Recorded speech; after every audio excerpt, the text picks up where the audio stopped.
ज्याप्रमाणे गोंदिया शहरामध्ये गोंदिया नगर परिषदेच्या निवडणुकीच्या वातावरण तापलेलं आहे, असं वाटत नाही की हिवाळा सुरू असून सुद्धा आपल्या गोंदिया नगरामध्ये हिवाळ्याचे वातावरण सुरू आहे. कारण गोंदियामध्ये नगर परिषदेची निवडणुका येत्या 2 डिसेंबर रोजी होणार आहेत आणि त्याच पार्श्वभूमीवर आम्ही गोंदिया शहरामध्ये विविध प्रभागाच्या विविध पक्षाच्या अनेक उमेदवारांना भेट घेऊन त्यांच्या प्रभागाविषयीच्या विकासाचे स्वप्ने तुमच्या समोर आणून ठेवत आहेत.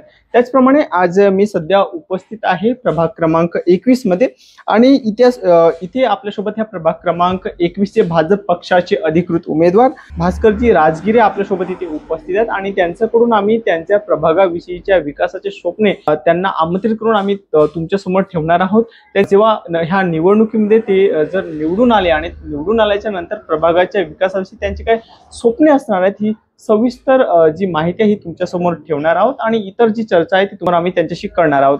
सर, आपला स्वागत आहे आपल्या चॅनलवर MM न्यूजवर.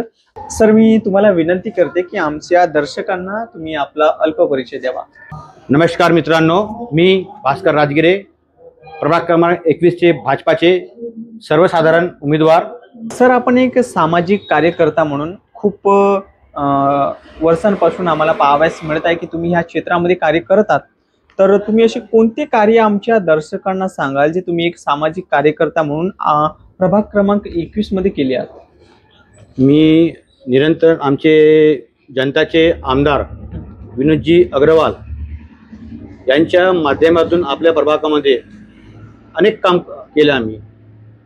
जसे मुर्री चौकी पासून HP पेट्रोल पंप डांबरीकरण, मोठी विहीरचे सुंदरीकरण काम, नळचे पाईपलाईनचे काम, पाणी टंकीचे बांधकाम, निखिल मुरकुटेच्या घरापासून चव्हाण चौकपर्यंत नालीचे बांधकाम,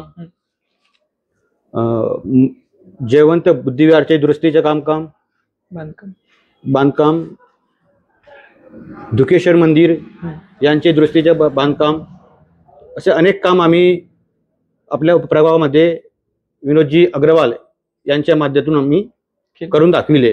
मालवी शाळामध्ये आम्ही लहान मुलासाठी जिम वगैरे ते बी आमच्या आमदार साहेबांच्या माध्यमातून करून दाखविले आम्ही.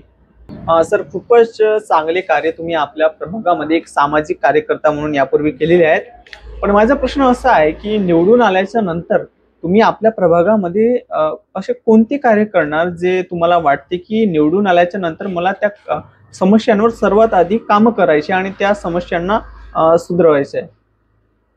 पहा, सगळे पार्षद नाली, सफाई, लाईट हे तर त्यांचे कामच आहेत, ते तर करणारच. कारण त्यांना आम्ही निवडून देतो त्यांचे कारण त्यांचे अलावा माझे एक स्वप्न आहे शिक्षण, लहान मुलाचे शिक्षण. जसा आमचा हा एरिया आहे आणि जास्ती प्रमाणात दलित लोक आमचे राहतात, गरीब लोक राहतात, तर यांना शिक्षणासाठी याचे मुलं प्रायव्हेट शिक्षणला CBSE वगैरे शिक्षण द्यायला दिक्कत जातात. माझ्यासारखा एक साधारण माणसाला बी जसं फीस येते मुलाची 2 तारीख 1 तारीखला, तर आम्ही घाबरतो. तर आमच्याकडे एक बहुत मोठी जागा आहे मालवी शाळा आमच्या वाड्यामध्ये. आम्ही त्याला एवढा अपडेट करण्याची कोशिश करणार आणि आमच्या प्रयास चालूच आहे. आमदार साहेबांशी आमच्या बोलणं सुरूच आहे.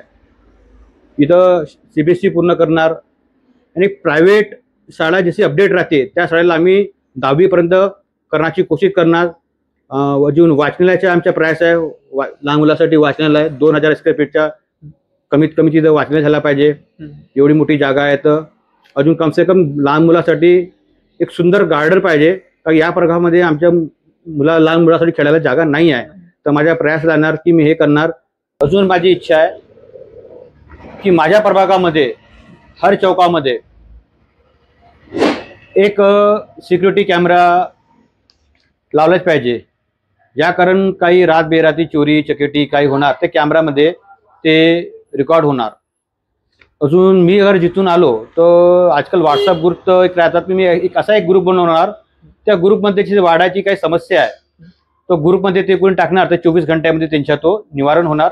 आणि अजून हर एक चौकामध्ये एक कंप्लेंट बॉक्स टाकणार. जो कंप्लेंट जसा व्हॉट्सअप ग्रुप हर एक माणूस चालू शकत नाही, जसे बुजुर्ग माणूस वगैरे त्यांना समज नाही आणि हर एक माणूस कॉन्टॅक्टमध्ये राहत नाही. तर त्या कॉम्प्लेक्स बॉक्समध्ये कोणी चिठ्ठी टाकला तर 24 तासाचा मी त्यांची कंप्लेंट पूर्ण करणार. सर, आपल्या प्रभागामध्ये ज्याप्रमाणे सध्या वास्तुस्थिती आहे आरोग्याची, हां, यावर तुमचे काय नियोजन असणार आहे निवडून आल्याच्या नंतर?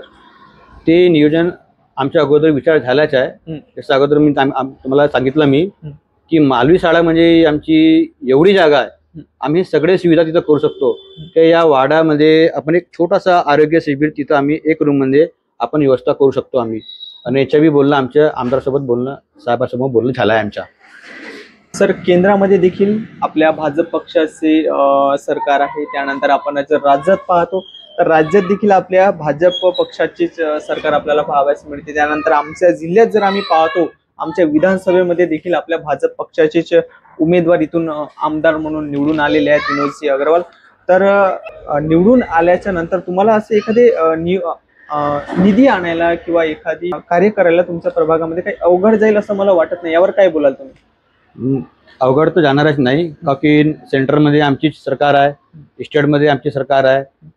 आणि जे आमचे आमदार साहेब आहेत ते लहानपासून मोठे काम करायला, त्यांच्या कानापर्यंत गोष्ट गेली, एक चिठ्ठीची बी गरज नाही त्यांना, ते काम होऊन जातं. अजून आमचे नगराध्यक्ष पद आमचे कशिश जयस्वाल ते अजून येणार तर आमचे हात अजून मजबूत होणार. यापूर्वी तेच होते अगोदर परिषद ते बी होते आणि एकदम सिधळ और साधारण माणूस आहेत ते. त्यांना काही जसे याच्या अगोदरचे नगराध्यक्ष होते त्यांचे तुम्ही पहा घोटाळे किती झाले, जमीन वगैरेचे न्यूज वगैरे तुम्हाला माहीतच आहे. आमचे जे नगराध्यक्ष उमेदवार आहेत त्यांच्या काहीच क्रिमिनल रेकॉर्ड नाही आहे आणि काही घोटाळ्याचे काही रेकॉर्ड नाही आहे. तर मी तर आपल्या जनतेला अपेक्षा करतो की आमचे नगराध्यक्ष कशिश जयस्वाल यांना तुम्ही मतदान करा. अजून आमच्या वाड्यामधून तुम्ही मला भास्कर राजगिरे आणि माझी जोडी कीर्तिताई वालदे तुम्ही यांना उमेदवार आणि जितून आणा अशी मी विनंती करतो. धन्यवाद.